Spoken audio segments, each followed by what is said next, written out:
Presiden Prabowo Subianto mempersilahkan masyarakat Indonesia untuk mencari negara lain jika merasa masa depan Indonesia suram. Menurutnya, masyarakat Indonesia seharusnya bersatu dan bergotong royong agar Indonesia bangkit menjadi negara sejahtera. Pernyataan ini disampaikan Prabowo saat menghadiri peringatan Hari Koperasi ke-79 di Indonesia Arena, Jakarta, Minggu siang.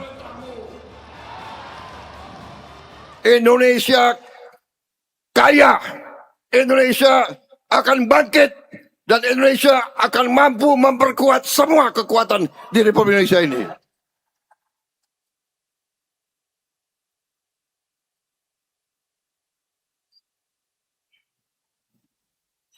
Yang ragu-ragu, silakan duduk di rumah aja. Yang merasa Indonesia suram, silakan kalau mau cari negara lain. Silakan. Tidak ada yang melarang. Kalau di Indonesia, mohonlah. Mari kita bersatu. Mari kita gotong royong. Mari kita kerjasama. Yang kuat, bantu yang lemah. Yang lemah, kerjasama yang baik. Insya Allah kita akan bangkit, saudara-saudara. Prabowo juga meminta masyarakat Indonesia tidak mempunyai sifat dengki, curiga, dan suka mencaci maki. Karena sifat asli bangsa Indonesia adalah saling memaafkan, mengerti, mengasihi, dan membantu. Dari Jakarta, Tim Liputan iNews melaporkan.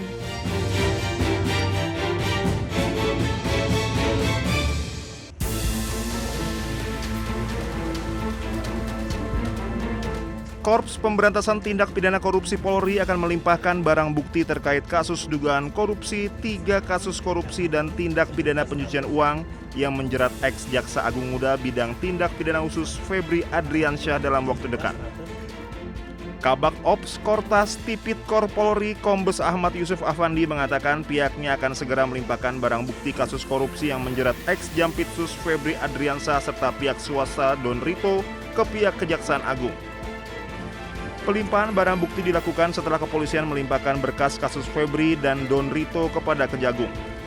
Pelimpahan barang bukti itu akan dilakukan secara bertahap untuk nantinya bisa ditindaklanjuti. Sebelumnya, Febri Adriansyah ditetapkan menjadi tersangka dalam perkara kasus dugaan tindak pidana korupsi dan tindak pidana pencucian uang.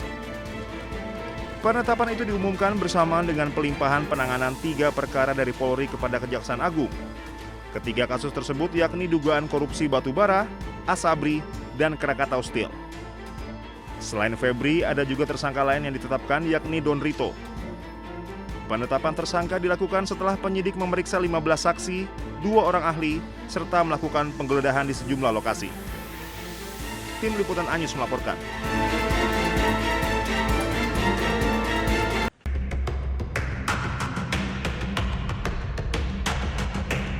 Kasus korupsi yang menjerat ex-Jampitsus Febri Adriansyah membuat publik terhenyak. Bagaimana tidak, sosok yang seharusnya memberantas korupsi justru menjadi aktor pelaku korupsi. Tidak main-main, Febri terlibat dalam 3 kasus korupsi besar yang sudah diselidiki sejak 2018. Pertanyaannya, apakah Febri berperan sebagai aktor tunggal atau ada jaringan hitam dalam lingkaran mega korupsi ini? Ahli hukum pidana Abdul Fikar Hajar menyebut sangat mustahil ex-Jampitsus itu bermain kotor sendirian. Kemungkinan besar ada aktor intelektual yang bertugas mengendalikan tangan Febri. Fikar juga yakin tersangka dalam mega korupsi ini akan terus bertambah. Ia mendesak Kejagung membongkar seluruh jaringan hitam di balik kasus yang menjerat mantan Jampitsusnya. Tetapi sangat mungkin juga umpamanya ada pengendali lain. Nah, pengendali itu bisa bersifat struktural karena jabatan, bisa juga karena hubungan bisnisnya, hubungan uangnya, ya, hubungan ekonomisnya. Ya, orang ini bisa mengatur Febri dari luar umpamanya karena kemampuan ekonominya, ya, mengendalikan Febri. Nah, jadi sangat mungkin intelektual dadar itu berkembang kedua arah itu.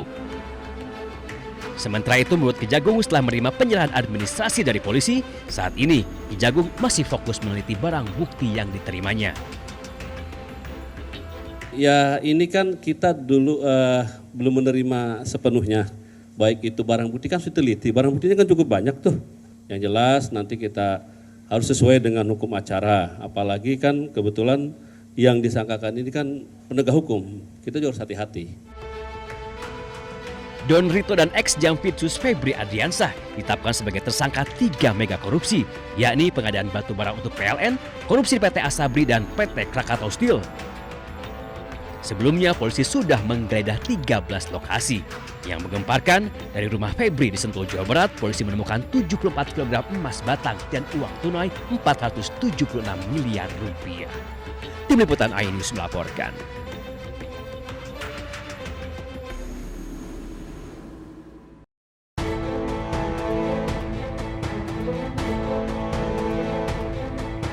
Setelah ditetapkan sebagai tersangka korupsi dan pencucian uang, publik mendesak aparat penegak hukum menelusuri aset yang dimiliki ex-Jampitsus Febri Adriansah. Tidak hanya menelusuri, aset haram yang dimiliki koruptor juga harus disita. Ahli hukum Hibnu Nugroho menyebut payung hukum yang paling kuat untuk mengejar aset hasil kejahatan adalah dengan segera mengesahkan RUU Perampasan Aset. Hibnu menyebut dengan sahnya RUU Perampasan Aset, maka semua aset hasil korupsi bisa diambil alih oleh negara. Terhadap kasus Pak Febri yang ditemukan emas, itu emasnya dari mana? Perolehnya dari apa? Dalam tindakan apa? Itu sangat bisa ditentukan. Kalau memang tidak bisa menjelaskan dalam pemilikan, bisa dirampas oleh negara. Demikian juga uangnya. Itu milik siapa? Kepentingannya apa? Buktinya apa? Tanah demikian juga, tanahnya dari mana, miliknya siapa, kepentingan apa. Disitulah yang sebetulnya kalau kita ingin mengadopsi undang-undang perampasan aset di negara-negara menlo, itu sudah bisa. Tapi tampaknya pemerintah masih hati-hati melakukan perumusan tindak pidana perampasan aset. Sayangnya sejak usulan Undang-Undang Perampasan Aset digulirkan tahun 2008 lalu, hingga kini DPR belum juga mengesahkannya. Belakangan justru muncul isu jika RUU Perampasan Aset telah dikeluarkan dari program prioritas 2026 dengan alasan melanggar hak asasi manusia. Ketua Komisi 3 DPR RI Habibur Rahman menepisnya. Menurut politisi Partai Gerindra itu, hingga kini DPR masih terus berjuang untuk mengesahkan RUU Perampasan Aset. Jadi nggak benar kalau ada hoax di media massa, ada meme-nya juga, tapi kebanyakan dari akun anonim mengatakan DPR menolak pengesahan RUU Perampasan Aset. Faktanya ini udah 3 masa sidang ini kita terus gaspol RDPU ya, terus membahas ya pembentukan Undang-Undang Perampasan Aset ini. Febri Adriansah ditetapkan sebagai tersangka korupsi untuk 3 kasus besar. Uang 476 miliar rupiah dan 74 kg emas ditemukan di rumahnya. Dalam laporan harta kekayaan penyelenggara negara atau LHKPN, ex-Jampitsus Febri Adriansah hanya tertera 18,26 miliar rupiah, sementara jumlah uang tunai yang disita 30 kali lipat dari harta yang dilaporkan. Tim Liputan iNews melaporkan.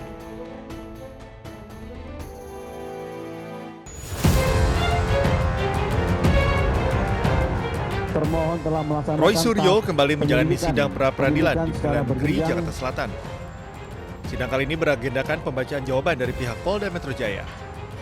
Sidang pra-peradilan ini terkait dengan penetapan status tersangka Roy Suryo dalam kasus dugaan fitnah dan pencemaran nama baik mengenai tudingan ijazah palsu Presiden ke-7 RI Joko Widodo. Kami ini berjuang tetap untuk membongkar ijazah Jokowi, ya, dan tidak ada boleh mengatasnamakan rakyat, tapi dengan memenggal kepala orang lain atau mengorbankan orang lain. Kalau mau berjuang, penjarakan saya, bukan penjarakan klien saya. Saya ulangi, kalau mau berjuang, katakanlah penjarakan saya, tapi jangan mengatakan penjarakan klien saya. Dalam jawabannya, pihak Polda Metro Jaya menegaskan seluruh proses penyelidikan dan penyidikan telah dilaksanakan sesuai ketentuan KUHAP. Polda Metro Jaya menyatakan telah mengantongi 3 alat bukti yang sah, yaitu keterangan 21 orang saksi, surat dan petunjuk, serta keterangan 26 ahli, sehingga penetapan Roy Suryo sebagai tersangka dinilai telah memenuhi ketentuan hukum. Dalam melaksanakan kewajiban tersebut, termohon telah melaksanakan tahap penyidikan secara berjenjang dan terdokumentasi, mulai dari pengumpulan alat bukti, pemeriksaan saksi dan ahli, penyitaan barang bukti yang relevan, gelar perkara, penetapan tersangka berdasarkan alat bukti yang sah. Sidang pra-peradilan akan dilanjutkan dengan agenda penyampaian replik dan duplik dari masing-masing pihak sebelum majelis hakim menjatuhkan putusan. Dari Jakarta, tim liputan iNews melaporkan.